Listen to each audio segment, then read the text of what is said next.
This is manual digitizing number 5. Let's get started.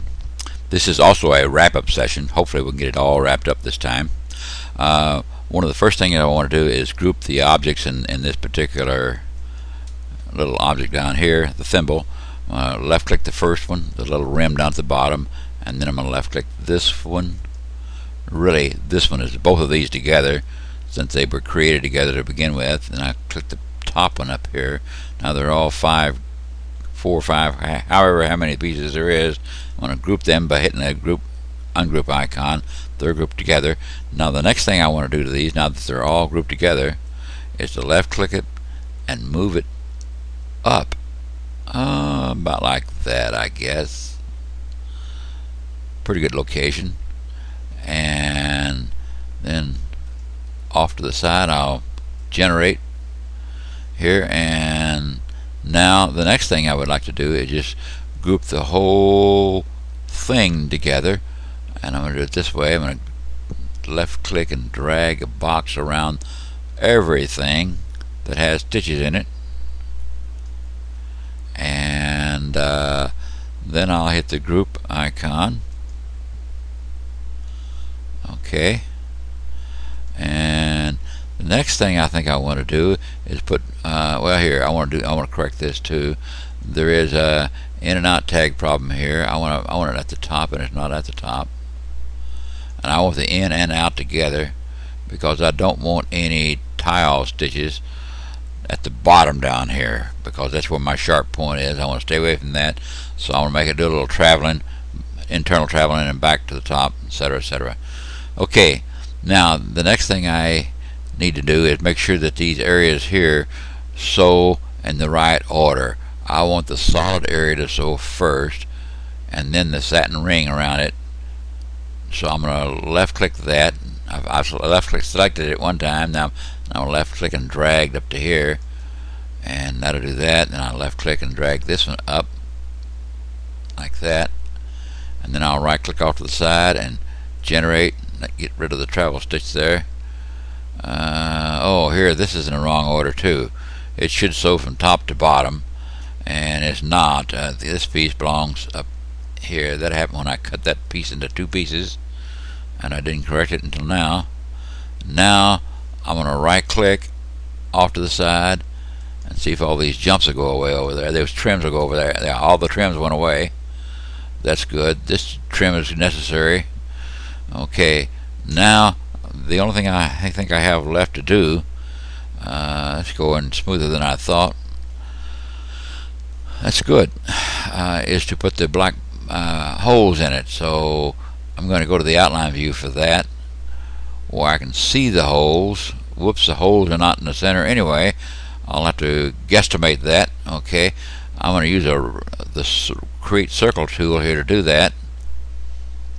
And I want them to be black, so I click on the color button and then click on the 3 little dots, and then I click on the black color here, left clicks guys, and now that's it. Now I will just create me there's a little bit of an oval shape, so I'll try to copy that, left click and drag. Looks like it's good enough to suit me. Okay, now I need to go back to the outline view. Oh, why?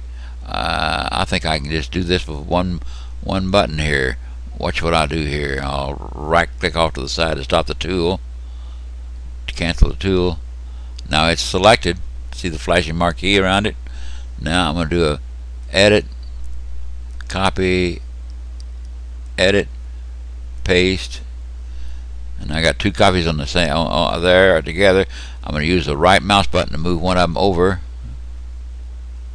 A little too much.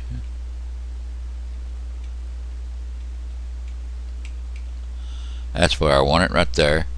And now I can right click and generate. And now I'm going to left click hold the control key down and left click the other one. I'm going to group those 2 together. Okay. And now I'm going to do a edit, copy, edit, paste, and now I'll move the two extra ones that I created and I pasted in there over to this area, and that's not bad right to where it is, but I think I can improve it just a little bit. First, I'll right click off to the side and generate, get rid of the jump stitch. Now I think this, since this is grouped together, it looks like it's grouped together. Yeah, it's just grouped together. I think I'm going to left click it a second time, get the rotation tools, and rotate that a little bit. And this button. Okay. I like the looks. Oh, only I've decided this one here needs to be moved down a little bit more.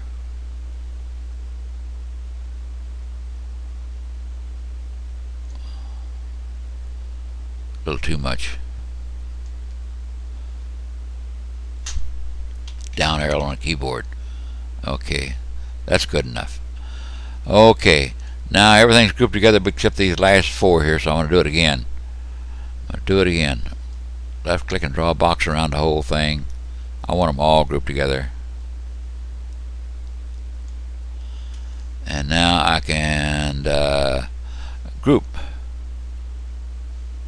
Only I right clicked and drew a box around it. That doesn't work. There's my dots. Now there's my tool. Now it's grouped together. Now if I move it, see, the whole thing moves. And it's moving separate from the image. Did you notice that? It's moving separate from the image. You know why? I'll tell you why. Because when we did the group, we didn't capture the image object. The image is an object by itself down here, and we didn't capture that when we drew the box bound with the rest of the left. But that's fine, because I prefer at this point that the images go away. I don't want the image there anymore at all. So I've drawn. Get it all back on the screen where you can see that. I've got 6 dots around the outside, which is the image by itself. Now I'll hit the delete key, and the image is gone, and the design is still here. Okay.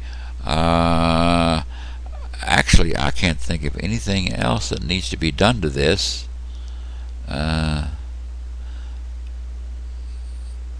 See, I can turn there. There you go. That's our little design that we've created. Looks fairly sharp. Okay.